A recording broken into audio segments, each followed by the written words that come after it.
ఓ వదినే, రేపు ముగ్గు వస్తున్నాం, తప్పకుండా రావాలి. గా మల్లేషిగాడు మొన్ననే బునాది తీసే అప్పుడే గోడెల్లేసినాయేం రా. సతన్న చెత్త పోసినావు గానే ఇంటి ముంగట ఫోటో దిగినవా లేదా? గా రమ్మొక్కళ్ళు అయితే మొన్నటిదాకా మస్తు తిప్పల పడ్డరు. ఇప్పుడు ఓ ఇంటోళ్ళు అయినట్టే గిట్ల నడుస్తుంది ఊర్లల్లా.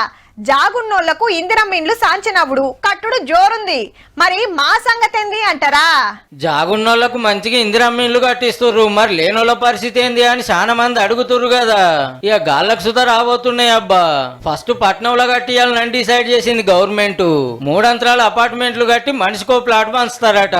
ఏ బస్తీలో జాగుంది, ఏ ఏరియాలో భూమి ఉందని ఎనుకులాడితే 16 తావులు దొరికినాయట. ఇక ఎక్కడోళ్ళకి అక్కడనే సొంత ఇంట్లో ఉండే సౌలత వస్తుంది అన్నట్టు. మునుపు డబుల్ బెడ్రూమ్ ఇళ్ళని చాలా దూరంలో కట్టే వరకు పబ్లిక్ మెచ్చలేదట. ఏళ్ళకెంచున్న ఏరియాని ఇడిచిపెట్టి పోబుద్ది గాక.